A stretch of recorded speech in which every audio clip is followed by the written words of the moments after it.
You're the what? I'm the beneficiary of the estate. You're the beneficiary of what estate? Answer my questions, please, ma'am. I'm just trying to understand. Beneficiary of the estate. Okay. For the record, I recognize Ms. Pugh. She's been here before. I do as well, for the record. And All right, everyone. Today we've got a no-nonsense judge going head-to-head with a self-proclaimed sovereign citizen who seems completely out of her depth. She showed up with nothing but a tiny slip of paper covered in the usual script, as if she expected to drop a few buzzwords and walk right out without consequences. It's honestly baffling how confident she appears despite being so unprepared. This one should be quite a spectacle to watch unfold. Let me know in the comments what you think about her approach, and let's jump in to see how this tense hearing plays out. You're the what? I'm the beneficiary of the estate. You're the beneficiary of what estate? Answer my questions, please, ma'am. I'm just trying to understand. Beneficiary of the estate. Okay. for the record, I recognize Ms. Pugh. She's been here before. I do as well, for the record.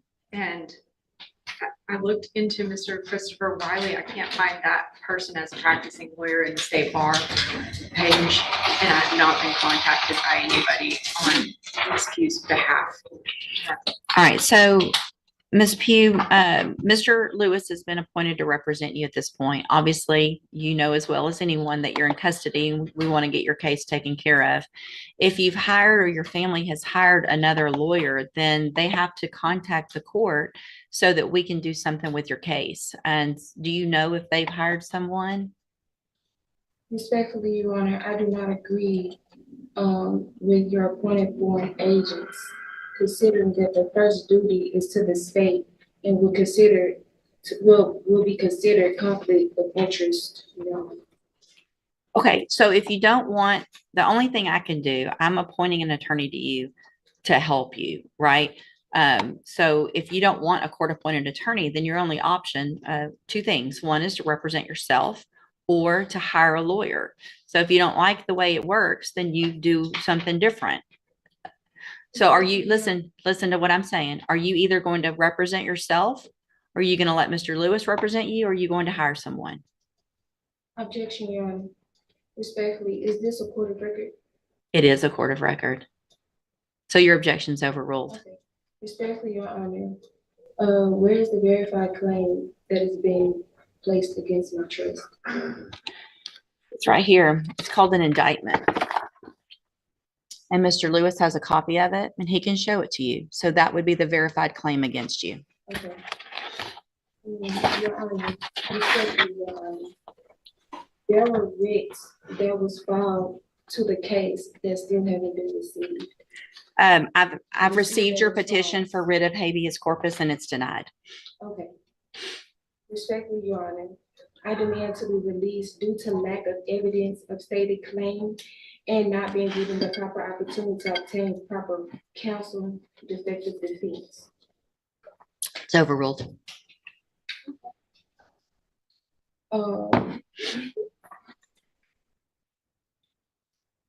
No, this is not fine. She's making a complete fool of herself, and honestly, we can't look away. I have to say, I'm really enjoying the judge's composure here. She's just sitting there patiently letting this girl run out of steam with her sovereign citizen script. It's hilarious because these people always act like they've discovered some secret legal loophole, but in reality, the law doesn't work that way. Repeatedly, courts have made it clear that saying, "I don't consent," doesn't make charges vanish. Jurisdiction isn't optional. I'm genuinely surprised this sovereign citizen can even read, because that's a rare sight in this community. But on a serious note, how did she even get to this point?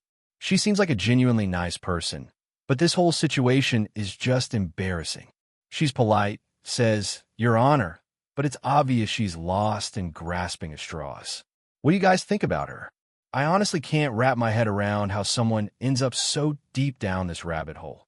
Thinking about being a sovereign citizen is one thing, Actually acting on it is another. Let's dive back in because this hearing is far from over. For my incarceration. Ms. Pugh, just because you say respectfully does not mean that you get to interrupt me. That's disrespectful, right? Hang on, listen to me. Everything you have there is overruled. And here's one of the reasons why, is because you have a lawyer. And your lawyer will file the appropriate motion. You're interrupting me again, which is disrespectful. So I'm going to leave Mr. Lewis as your attorney unless you choose to represent yourself or hire someone else. I'm going to give you 2 weeks to determine what you're going to do. You can go back. You can go back with the bailiff. I do not agree or comply to your appointed. Go back. Agents. You already said that, and that's overruled. Yeah, that was definitely embarrassing, but hold on. This isn't over yet. This sovereign citizen actually comes back for a later hearing, and don't worry, I've got that one covered too. At this point, I really feel like the judge deserves some kind of award for patience. Dealing with someone like this is basically arguing with a brick wall. Except the brick wall thinks it knows constitutional law. Big props to the judge.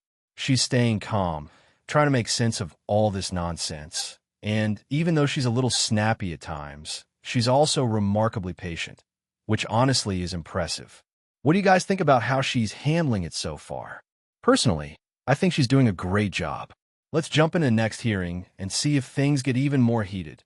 Let's dive in. I'm going to reset your case so that he can get all of that. Once he gets it, he'll be out there to go over it with you, and we'll see if we can get an announcement at the next court date. Respectfully, Your Honor, I do not agree to comply with any of your appointed court agents, considering that their first duty is to the state. I understand. We've had this conversation before. And for your record, I'll be representing myself. So if you want to represent yourself, there's some things. Ms. Pugh, stop talking over me. If you want to stop talking over me. If you want to represent yourself, then there is a process that we have to go through, and we'll do that today. If that's what you want to do, we'll get your case set for trial and we'll go forward that way. It is highly inadvisable for you to represent yourself. Lawyers have many, many years of training. They understand the law. They understand how a trial works, because here's what happens. When you're in a trial and you represent yourself, you're expected to know and follow all of the rules of evidence, all the rules of procedure. And so you're really at a disadvantage if you don't know those things. And so you have to do everything just like the assistant district attorney would. And if you don't, you're going to be in front of a jury and it's going to show, and it's just not going to be, it usually does not work out in your benefit. But I have to go through with you some questions first before we do that. And then if you still want to do that, then there's a couple of things couple of options, and we'll go over those as well. Okay. So I am supposed to ask you, I'm going to go through these questions. I need you to answer them if you want to represent yourself, because this is required. All right. So have you ever studied the law? Okay. Have you ever represented yourself before in any kind of criminal matter? Okay. Do you understand the charges against you? I know we've been accused of. Okay. And so do you know, and we've gone over before, I think, what the range of punishment is if you're found guilty on a jury? Do you know what that is? Let's see. Hold on a second. Let me pull you up here. We'll go over that again as well. The date of that allegations from June 22nd of 2021. And what that means is if you're found guilty, that the range of punishment that the jury could give you is between 2 years as a minimum punishment up to 10 years in prison, anywhere in between. Do you understand? And you answer out loud just for the record. I swear, I was literally predicting her to say that.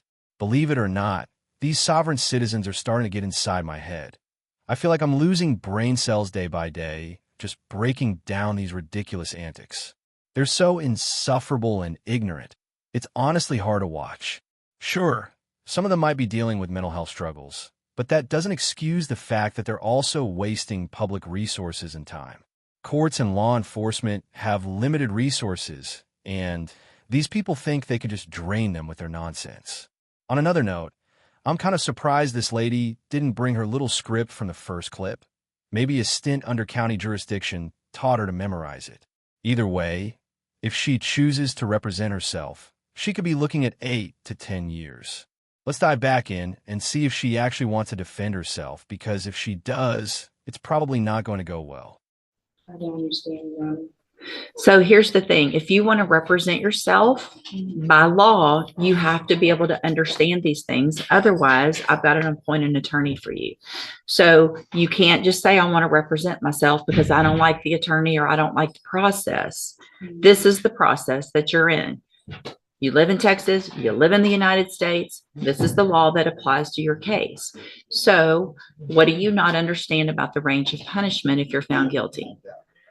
And I'd be glad to explain it. I don't understand because I haven't did anything wrong. That's what a jury's for, right? And so if you say you're not guilty, then you go in front of a jury and they determine, after they listen to the evidence, if you're guilty or not. That doesn't have anything to do with if they find you guilty, you understanding that they could send you to prison for between 2 years and up to 10 years. Do you understand that part?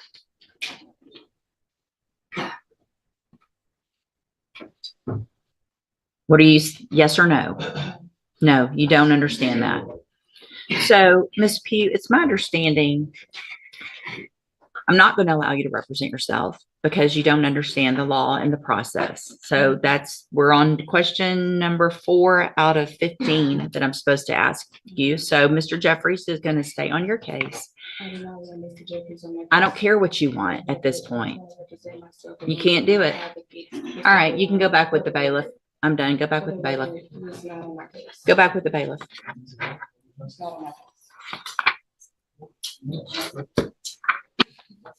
Welcome to the criminal appointment list.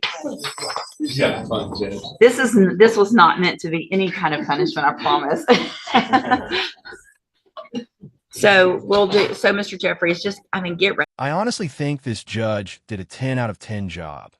Let me know if you disagree, but she really did everything she could to give this sovereign citizen a fair hearing before finally cutting her off and removing her from the courtroom. The patience she showed was impressive. I probably would have lost it within 10 minutes, but she stayed calm and collected throughout. At the same time, it's kind of sad watching people like this go through the legal system. She genuinely tried to give the girl every chance to explain herself, but we all knew where this was headed. Also, I'm so sorry to anyone who feels like they lost brain cells watching this. I really do apologize. Seeing sovereign citizens attempt to make sense of anything is both cringy and strangely entertaining. Watching them squirm in front of the judge is like a spectacle. You can literally see their brain working overtime, trying to come up with some BS response, like someone attempting to dance their way out of a corner with zero rhythm. And in this case, it completely failed. Let me know in the comments what you thought about this hearing and how the judge handled it. I'd love to hear your take. And if you enjoyed the video, I'd really appreciate a like and a subscribe. I'll be posting every single day, so stay tuned, and thank you all for watching. Take care, everyone.